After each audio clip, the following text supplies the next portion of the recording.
Bonjour et bienvenue dans la suite de mon challenge. La dernière fois, donc, j'avais combattu Madelis, donc, qui est un membre de la Tixen, une terroriste, et je l'avais battue. Je crois avoir perdu deux alliés tueurs dans l'équation, mais ce n'est pas très très grave puisque je me suis refait toute une équipe entièrement constituée de type feu et combat. Je vais vous la montrer vite fait. Donc ici, je me suis fait plein de Scarino pour pouvoir battre Angie qui sera euh, la championne d'arène glace, qui sera extrêmement forte, mais j'ai ficelé une petite stratégie afin de pouvoir la battre assez facilement, et je suis assez confiant dans le fait de la battre. Donc je pense que ça va bien se passer, mais je me suis préparé d'autres équipes en fait parce que j'ai des combats avant le champion d'arène, et je dois assurer à ce moment-là pour perdre le moins de Pokémon possible avant d'atteindre l'Escarino. Parce que imaginons que tout le monde meurt et que je dois utiliser les Scarino pour gagner les prochains combats et qu'ils sont amochés, ce serait bête parce que sinon je peux pas les utiliser à leur plein potentiel contre le champion d'arène. Donc il va falloir que je gère avant d'atteindre ce champion d'arène. Donc j'ai atteint cette ville enneigée qui est sous le joug de Angie. Je suis venu en yak ici à droite. On est venu dans cette ville et toutes les portes sont fermées parce que tout le monde est en quarantaine, c'est le Covid. Non, je plaisante bien sûr, c'est à cause de Angie qui est un tyran, hein, tout à fait. C'est un tyran qui empêche les gens de s'en aller et qui contrôle complètement la zone. Et qui les ont, par exemple, cette maison qui a été entièrement gelée, eh bien, ce sont des rebelles qui se sont fait punir par justement ce tyran, qui est Angie. Et donc, je vais m'empresser de combattre cet Angie qui tyrannise absolument toute la population et qui nous empêche d'avoir l'ACT qu'on recherche, qui nous permettra plus tard de naviguer sur la lave. Donc je vais monter afin de rejoindre la tour de Théolia, dans laquelle se cache Angie justement. Je vais essayer de un petit peu naviguer, voilà, sur la glace. Voici cette fameuse tour, je vais entrer dedans et on va voir si ça se passe bien. Est-ce que Venom est scared? Oui, elle a peur. Et donc, cette Angie a des maids qui ont des pouvoirs un peu télékinésiques, un peu télépathiques aussi, donc des pouvoirs psychiques. J'ai pas très bien compris. En tout cas, ici, ce sont des rangers. Les rangers que j'avais combattus mais que je n'ai pas filmés. Ils se sont fait punir par Angie parce qu'ils ont essayé de la battre et ils se sont fait battre. Et donc, ils ont été transformés en glace et c'est ce qui nous arrivera si on n'arrive pas à la battre. Donc voilà, elle s'est téléportée, donc elle a des pouvoirs psychiques. C'est un peu bizarre, mais c'est comme ça. Et donc, pour pouvoir la combattre, il va falloir qu'on monte jusque tout en haut. Le scénario est un peu bizarre, un peu tiré par les cheveux. Et donc, cette Angie, on a après Melia, qui est notre amie blonde, à notre droite, qui était à notre droite, qui maintenant n'est plus là. Parce qu'elle s'est fait kidnapper. Elle va essayer d'en faire un sacrifice humain, afin de... Ah bah non, elle est là en fait. Mais, ah bah non, c'était une illusion. Je me suis fait avoir justement par l'illusion. Elle va essayer de l'offrir en sacrifice pour avoir ses pouvoirs, parce que en fait c'est une élue des dieux, Melia, qui est la blonde, et donc elle peut s'accaparer ses pouvoirs en faisant des sacrifices, etc. Bon, c'est un peu compliqué, mais si on lit, on comprend. Je ne laisse pas le temps de lire malheureusement, mais on n'a pas le temps pour ça. Nous sommes en challenge, nous sommes en speedrun, nous devons aller vite. Sinon, on sera là pour des années. Voilà, facile. Petite soirée tranquille. Ah, je savais pas qu'elle allait m'agresser. Faut que j'évite le plus possible. Oula, c'est un type vol ça. Du coup, bon, je vais essayer, je vais mettre un Fel Inferno. Fel Inferno qui a intimidation. Qui va baisser l'attaque du coup du Recoups en face. Pas du Recoups, je sais plus comment elle s'appelle, du Roucarnage, voilà. Et qui va pouvoir l'achever tranquillement. Featherlands. Donc là, il baisse mon attaque, mais ce n'est pas très grave. Nous sommes dans un terrain que je mettrai en description. Un terrain un peu spécifique. S'appelle Icy Dimensional Field. Donc c'est un terrain qui booste à la fois la glace et à la fois les ténèbres. Et donc mon Feu Inferno est boosté dans ce terrain-ci. Ce qui me permet de faire plus de dégâts en général. Il va essayer de me stall. Le coquin. D'ailleurs, si ça continue longtemps comme ça va m'emmerder un petit peu. Je vais mettre Munch.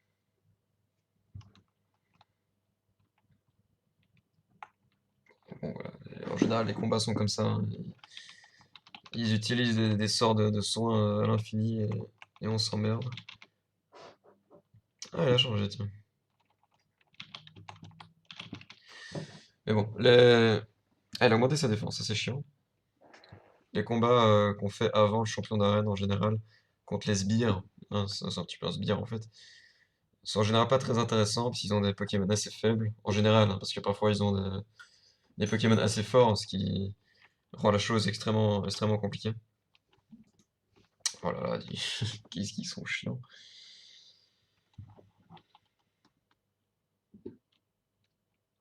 Ok, je vais finir par l'achever, puisque je fais plus que ce qu'il ne soit.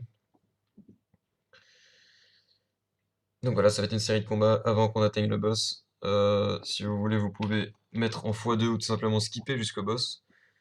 C'est même peut-être mieux.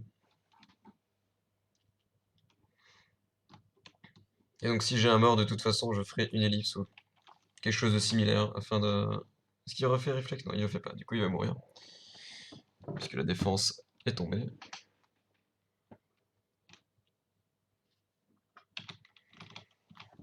Ce qui est plutôt intéressant, c'est justement de voir le boss fight en fait. Et voir la stratégie que j'ai élaborée afin de le battre. Parce que Angie sera... Oh là là, le one shot. Angie est un mur en fait. Elle est très équilibrée, elle a du spécial, elle a du physique. Elle a beaucoup de move coverage, donc c'est-à-dire beaucoup d'attaques avec des types différents. Elle a une team extrêmement rapide et en même temps extrêmement résistante. Donc il y a un peu de tout. Très, très équilibré. Ça fait extrêmement mal, surtout que le type glace est efficace contre beaucoup de types à la fois. Donc voilà, Félix et enfin les Félins qui sont des murs défensifs, des murs physiques. Mais j'ai un peu plus de mal du coup pour les attaques spéciales que je peux un peu moins bloquer. Puisque mes Brazigali et mes Falaferno sont spécialisés en physique. Il faudra que je compte sur mes Flambusards. Je vais essayer de revenir au début pour me soigner vite fait. J'ai retenu le pattern de la glace, donc ça devrait aller vite. Ok. Ici, hop. Parfait. Je n'ai pas fait exprès. Je ne voulais pas passer devant elle. C'est pas très grave. Alors. Il faut savoir que dans ce terrain-ci, est-ce que ça me fait mal? Ça me fait relativement mal. Ouais. Dans ce terrain-ci, attaques feu sont réduits. Les attaques feu sont réduits. Donc je ne peux pas utiliser le type feu contre l'arène glace, puisque je serai handicapé à cause de cette réduction de dégâts, qui est de moitié, donc je fais moitié moins de dégâts. Donc c'est comme si c'est super efficace, c'est comme si c'était efficace. Donc ça ne change absolument rien. Exécuteur, donc ça c'est un noix de coco. Je vais mettre Otio.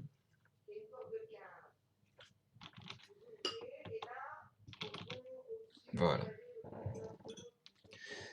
Et donc je me suis beaucoup creusé la tête afin de trouver une stratégie pour pouvoir battre un J, à coup sûr, puisque je ne peux pas m'en aller de cet endroit-ci tant que je n'ai pas battu Angie en fait. Donc je devais être sûr de mon coup. Et j'ai réfléchi à beaucoup de choses. Je me suis dit, qu'est-ce qui peut être efficace contre le type glace? Est-ce que le type combat ça peut être bien? Ouais, mais ça peut-être qu'il sera trop lent, ou bien peut-être que je ne serai pas assez résistant.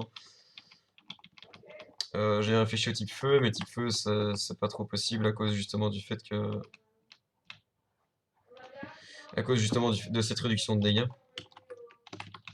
Alors, je sais pas trop ce qui s'est passé, mais ça fait transporter. Donc ça hit de combien? Je voulais vérifier. 74 à 64, c'est il est 90, ce qui est énormément. Que je vais les garder.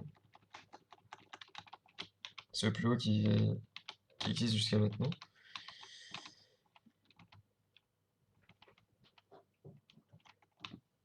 Ah, donc ils vont essayer de sacrifier Venom. Mais je dois leur en empêcher. Venom qui n'a pas de pouvoir, hein, mais il faut quand même la sauver. Je vais faire Flame Burst là-dessus parce qu'il a très peu de défense spéciale. Et je vais faire Acrobatics là-dessus parce que c'est super efficace, tout simplement.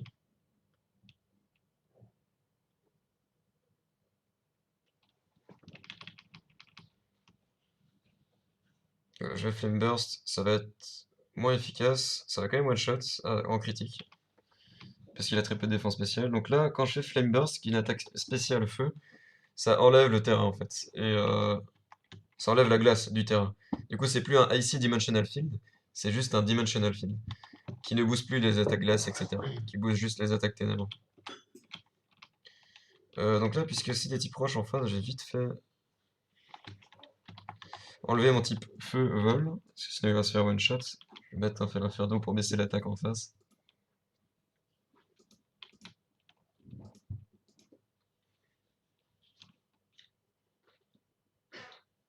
Donc voilà, pour l'instant je me débrouille très très bien. Aucune mort, mais pour l'instant, en tout cas. Ça peut arriver à n'importe quel moment. Donc il est tout seul, je pense que je vais l'achever. Dans ce cas-ci. Brick Break devrait faire l'affaire. Avec un fake out.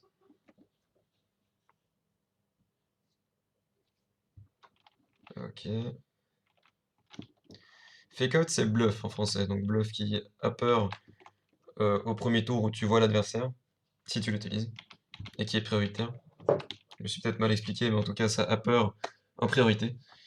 Et donc c'est assez utile en 2v2.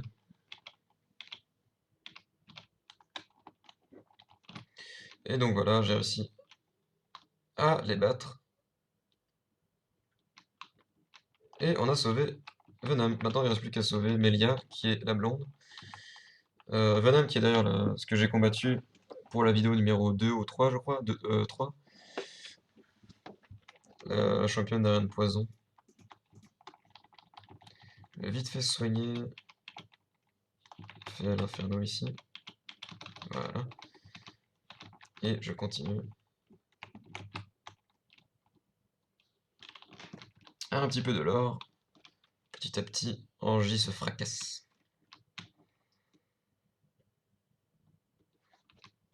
La tour tremble, c'est le chaos. Il va falloir sauver Melia vite fait.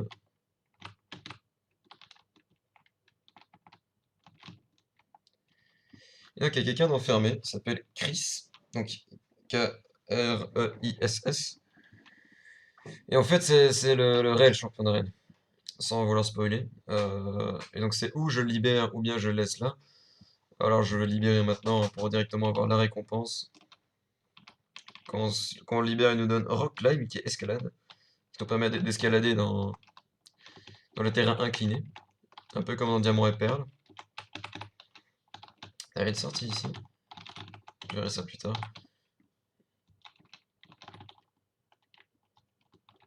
Et donc voilà. On l'a libéré. Angie se fracasse à nouveau. Et afin qu'elle se fracasse totalement, il va falloir libérer Melia du joug de Angie.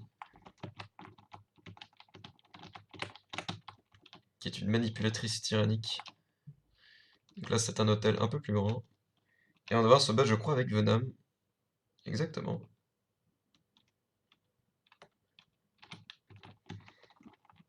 Alors.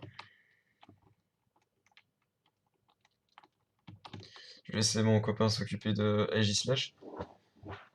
Il est de type acier et spectre, donc puisqu'il est de type ténèbres, Grotte de mort, il va pouvoir s'en occuper, je pense. King Shield. Donc là, en gros, c'est l'équivalent de abri en français. Ok, si je l'avais one shot, ça aurait été bien. Hop, ma vitesse a augmenté, je vais pouvoir achever Zebstrika normalement. Normalement. Voilà. Grâce à Speed Boost, hein, qui est le talent de Brazzegali. C'est pour ça que je l'ai choisi en starter. C'est parce que... Pourquoi il a fait Ice Punch? Je ne sais pas. C'est parce qu'il a un talent bien spécifique qui m'aide beaucoup. Donc Speed Boost qui permet d'augmenter grandement la vitesse à chaque tour, à chaque fin de tour en fait. Ce qui est extrêmement fort hein, comme talent. Un des meilleurs. Donc là je vais focus Aegislash. Ah, j'ai pas pu. Tant mieux, j'ai pu enlever le terrain pendant ce temps. Je ne vais pas focus que le Butaket, parce que lui, si je le frappe, il va me renvoyer 2 fois les dégâts que je vais coller. Donc c'est ce qu'on devra focus en dernier. Aegislash m'attaque. Est-ce qu'il me tue? Il me tue, malheureusement. Ça fait un Pokémon en moins. Bien focus, ça arrive. J'aurais dû mettre éventuellement un Fer d'Inferno en fait. C'est une erreur de ma part. Mais ce n'est pas très grave. Je vais mettre Feli, je pense, je crois que c'est plus fort.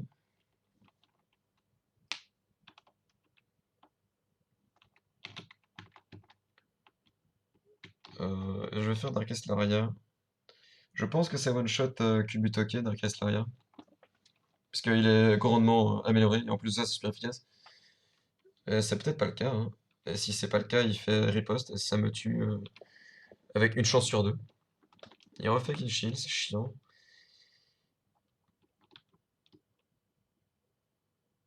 Du coup, il a blessé notre attaque.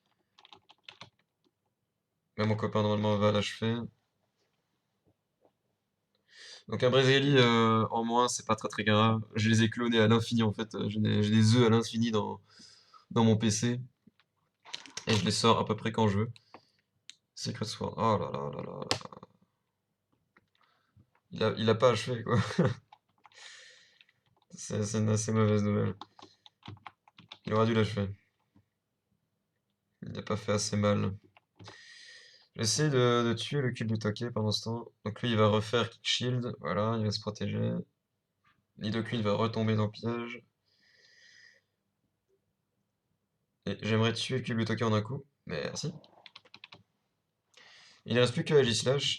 Pour jouer la sécurité, je vais changer de Pokémon pour ne pas qu'il me tue. C'est vraiment au cas où. Crunch, donc il se fait achever. Parfait. Et lui, ça va être un one-shot catégorique. Et donc voilà, la plupart des races qui m'intéressent, des races, des Pokémon qui m'intéressent, je les ai clonés afin d'en avoir beaucoup d'exemplaires sous la forme d'œufs en fait. Et du coup, grâce à ça, je vais pouvoir les sortir à peu près quand je veux. Je ne serai pas obligé d'être limité par ce nombre 18 de Pokémon au total, hein. Je ne peux pas avoir plus de 18 Pokémon total vivants dans mon PC et sur moi. Et donc, pour un peu pallier à cette règle, j'utilise les œufs. Et donc voilà, Angie qui tue ses maids parce qu'elles ont failli à leur tâche. Donc là, elle a voulu sacrifier, mais justement, grâce à ses pouvoirs, elle a pu se libérer. Elle n'a pas vraiment fait exprès, hein, mais le résultat est le même. Donc Lightwall se fait soigner, mais il est mort. Je vais le mettre derrière. De toute façon, je pourrais changer de Pokémon après. Ok. Angie qui se fait complètement fracturer. Et j'arrive ici. Je dois encore monter, je crois. Je vais sauvegarder. Je n'ai pas vérifié s'il y avait des objets ici. On voit à gauche et à droite tout qui est complètement glitché. C'est normal.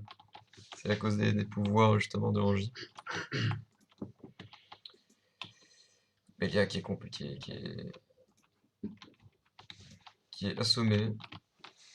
Tout qui est complètement glitché, mais c'est normal. sommes dans une dimension un peu bizarre, hein. Nous sommes dans une dimensional field. Donc nous sommes un petit peu dans une dimension différente. Dans une dimension dans laquelle Angie règne, en fait.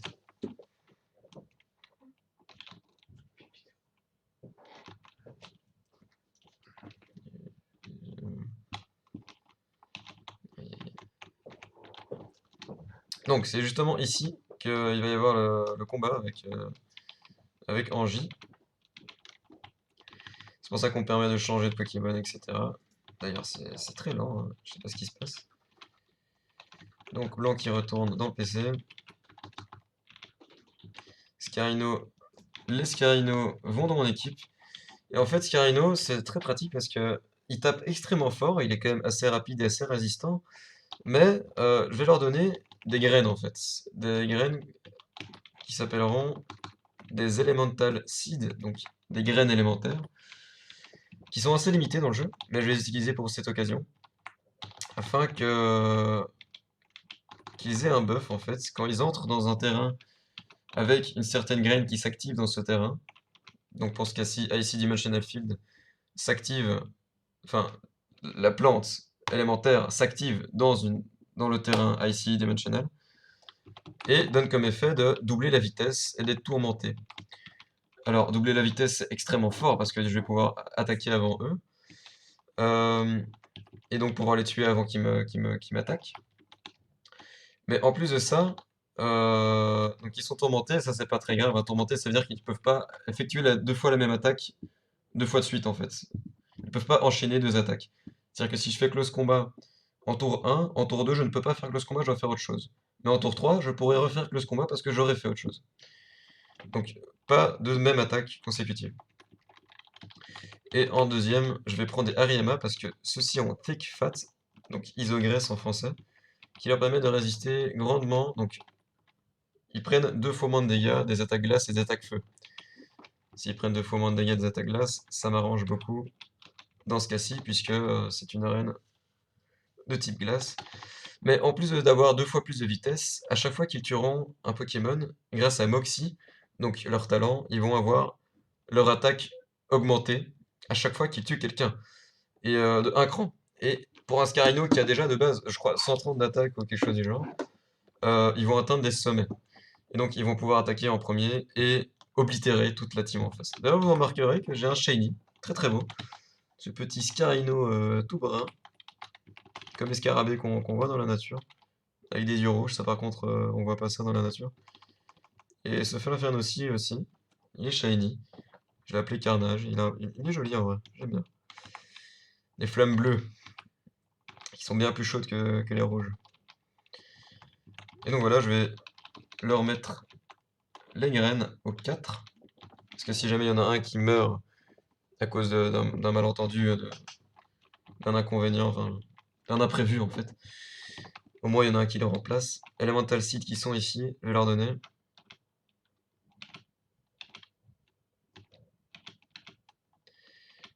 L'équipe de Angie sera mise en description aussi, ainsi que le terrain. Pour, si jamais vous êtes curieux ou si j'ai envie de revoir les détails, c'est noté en description, donc, afin que vous vous rendiez compte de la chose. Mais normalement tout devrait bien se passer. Donc elle est là pour me donner des informations sur Angie. Ah non, peut-être au-dessus, je ne sais pas. Bref, quoi qu'il en soit, je sauvegarde. Et tout devrait bien se passer. Je stresse un peu parce que si je gagne pas maintenant, c'est vraiment la merde. Mais normalement tout devrait bien se passer, en tout cas j'espère. Allez, allons-y.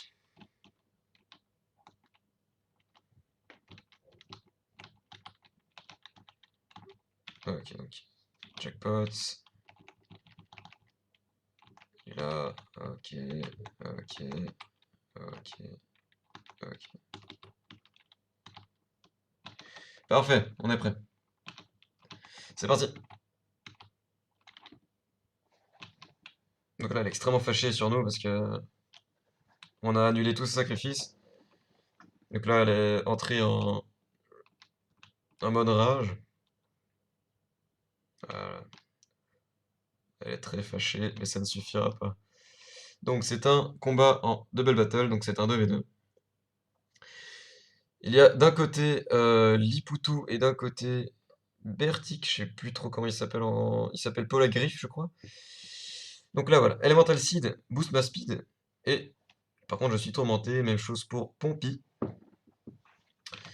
Et donc avec l'un, je vais attaquer Bertik. Avec l'autre, je vais attaquer Liputu avec pile missile pour être bien sûr de le tuer. Mais pile missile a 5% de chance de rater, donc peut-être que je vais les rater, ce qui serait une catastrophe. Mais bon, 5% de chance, c'est 0. Donc voilà, close combat, j'attaque en premier, c'est tout à fait normal, j'ai 2 fois plus de vitesse. Et en plus de ça, je me suis spécialisé en vitesse grâce à mes EV. Polagriff, lui aussi, a 2 fois plus de vitesse grâce à son talent, parce qu'il est grêle en fait. Mais il est de base assez lent, donc c'est pour ça que je suis plus rapide. Pile missile, je ne rate pas mon attaque, donc parfait. Je le tue en 2 fois. De toute façon, je l'avais calculé au préalable, grâce à un certain site qui s'appelle Damage Calculator. Ils sont tous les deux morts, j'ai augmenté mon attaque. Juste la grêle qui va me faire quelques dégâts, mais ce n'est pas grand chose. Il met Cryogonal et Crabominable. Et là, ça va être extrêmement simple. Crabominable est extrêmement faible en défense. Donc ouais, en défense. Donc je vais juste lui mettre un Brick Break et ça va suffire pour le tuer. Et lui qui a fait pile missile, je vais mettre close combat pour être bien sûr de tuer Crabominable. Puisque lui a utilisé pile missile au tour d'avant, donc il doit utiliser une autre attaque que pile missile. Il peut utiliser close combat. Brick Break, il doit tuer à 100%. Voilà. Il y a très peu de défense en fait. Moxie s'active. Encore plus d'attaque. Close combat. Qui tue hein, normalement. Voilà. Scarino, 130 d'attaque, plus 1 d'attaque, close combat. Ça ne pardonne pas, surtout quand c'est super efficace. Crabominable n'a pas pu faire le poids. Ce qui est marrant, c'est que s'il me touche une seule fois, il me tue. Hein. Je suis un glace cannon. Un canon de verre. Mais ils ne peuvent pas me toucher, donc tant mieux. Donc là, c'est... Motisma, type glace, donc électrique et glace. Et comment il s'appelle? Il s'appelle Walrein, mais en français il s'appelle Kémorse, voilà. C'est un Pokémon très tanky. Mais contre des Scarino qui ont autant d'attaque, je ne pense pas qu'il va faire le point. Là, je fais un Brick Break parce que Motisma perd son type spectre quand il devient un objet d'immobilier, un objet de ménage en fait. Parce qu'il peut transformer en aspirateur, il peut se transformer en ventilateur, il peut se transformer en frigo. Là, il se transforme en frigo. Et du coup, je peux le toucher, ce qui n'est plus T-Spectre, et donc je le one-shot. Ça va être exactement la même chose pour Kémorse, qui va se faire one-shot. Et dans ce combat, j'aurais pu garder du coup mes 2 Elemental Seed sur mes 2 autres Scarino, qui ne les ont pas utilisés. Donc je n'ai utilisé que 2 graines élémentaires. Ce qui est parfait. Je n'ai perdu aucun Pokémon. Je l'ai battu du premier coup. Tout est magnifique. 20 000 de thunes. Et donc Angie se fait entièrement fracturer. Et je gagne le combat.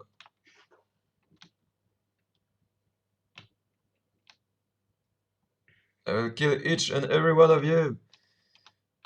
Elle devient complètement folle, c'est pour ça qu'on s'enfuit. Don't run away from me. Ah, les effets spéciaux, incroyable.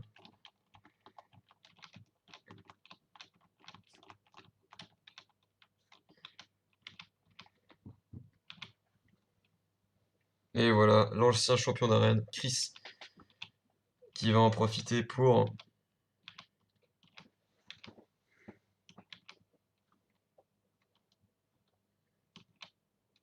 Je laisse lire un petit peu, hein, parce que souvent je skip très très vite grâce à la touche Z. Mais si vous êtes intéressé, vous pouvez lire. Et donc voilà, laser glace sur un J. Un comble pour l'entre guillemets championne, la tyrannique championne d'arène glace, de se faire cryogéniser. C'est un comble. Et donc voilà, c'en est fini avec elle. Je dois remonter, je crois, je ne sais plus trop.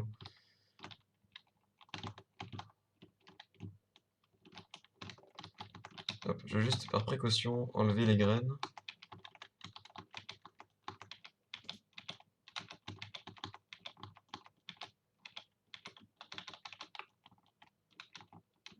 Ouais, il grêle comme pas possible ici. Et donc ici, je crois que je peux quitter quand je veux. Voilà, exactement. Je me téléporte hors de ce donjon. Et... Bon, je récupérerai ça plus tard. Church of Theolia, donc j'apparais dans l'église, qui est en dessous de la tour, où tout ne s'effondre pas. D'ailleurs, je n'avais pas marqué, mais il y a une petite cellule ici.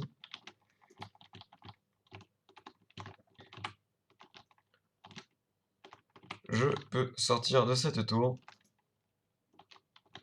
Et voilà, nous en avons fini avec Angie.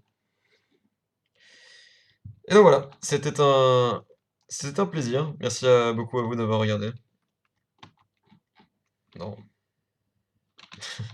Chapitre 8 fini. Ou plutôt, je crois que j'accède au chapitre 8 et je finis du coup le chapitre 7. J'obtiens la CT Grêle. Et voilà, merci beaucoup d'avoir regardé. C'était un plaisir. Merci à vous, au revoir.